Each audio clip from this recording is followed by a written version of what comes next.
hard out there for a first-person shooter. With established franchises fighting tooth and nail to assert their dominance, new entries in the genre must distinguish themselves in order to gain a foothold. Bodycount tries to do this by putting you on semi-destructible battlefields where skillful kills are rewarded with powerful abilities.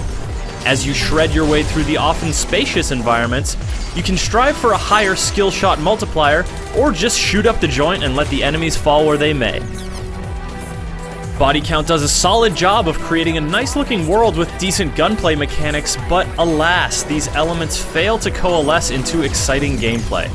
Playing Bodycount isn't an unpleasant experience, but neither is it an engaging one.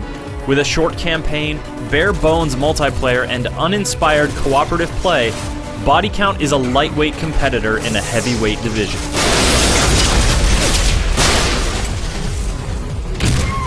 The premise behind Bodycount has a slick, corporate mercenary vibe about it. You are an agent of the network, sent into third-world hotspots to defuse conflicts by killing dudes and blowing things up.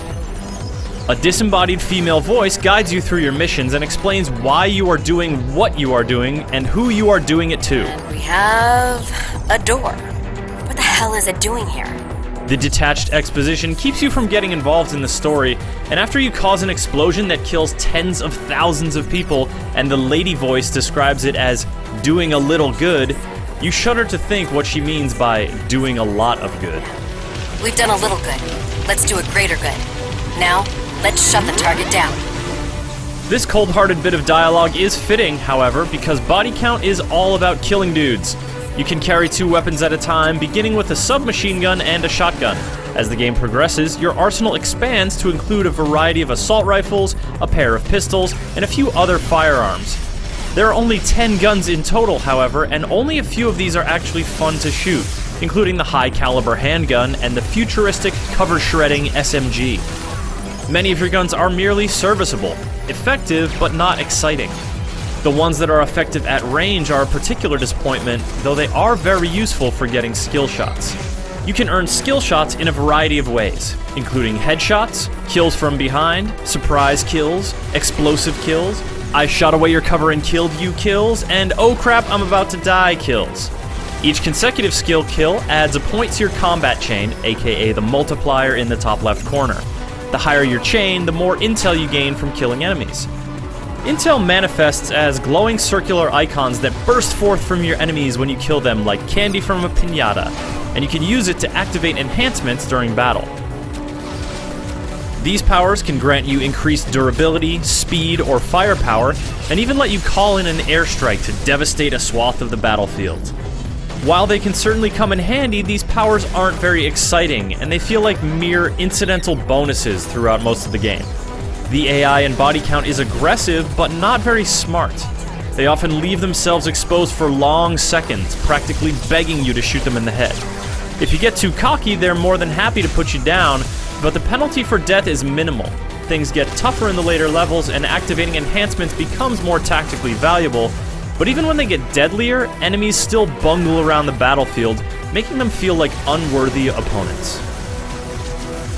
Fortunately, Bodycount often places you in spacious environments that you can navigate with a nice degree of freedom. Many of these environments also feature attractive design touches, as well as ample elements that can be shot to pieces. Shredding the wall between you and an enemy is satisfying, and it can be fun to just go on a rampage around the battlefield, heedless of your skill shot multiplier. You can also take the stealthy approach in a few levels, which is a nice change of pace. Yet despite this modest variety, Bodycount's campaign never really gets exciting. The rewards for skill shots aren't sweet enough, and the satisfaction of unbridled destruction isn't thrilling enough. The campaign isn't bad, but with few truly fun moments scattered across a scant 6 hours, it isn't very good either. Nor, unfortunately, are the multiplayer modes. Competitive play is limited to deathmatch and team deathmatch, with up to 12 players on a paltry 4 maps. The sole interesting twist is that intel from fallen enemies remains on the battlefield until someone picks it up. This creates dynamic hotspots around the map because enhancements are very powerful when you're competing against other humans. Other than that and some amusingly shreddable walls, Bodycount's competitive multiplayer has nothing to recommend it over other better games. Likewise for the cooperative play, which is a 2-player online-only fight to survive against increasingly difficult waves of enemies. Enhancements play a crucial role here as well, but with only 4 maps and the same lackluster enemy AI, this co-op is little more than a perfunctory add-on.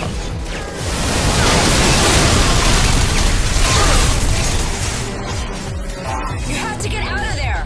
Bodycount checks some boxes on the how to make a successful shooter list, but it fails to leverage its successes and create an engaging experience. Burdened by its flaws and light on content, it lingers in limbo, neither recommendable nor repugnant.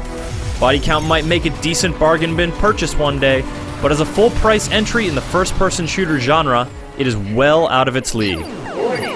Pump failure imminent. Warning.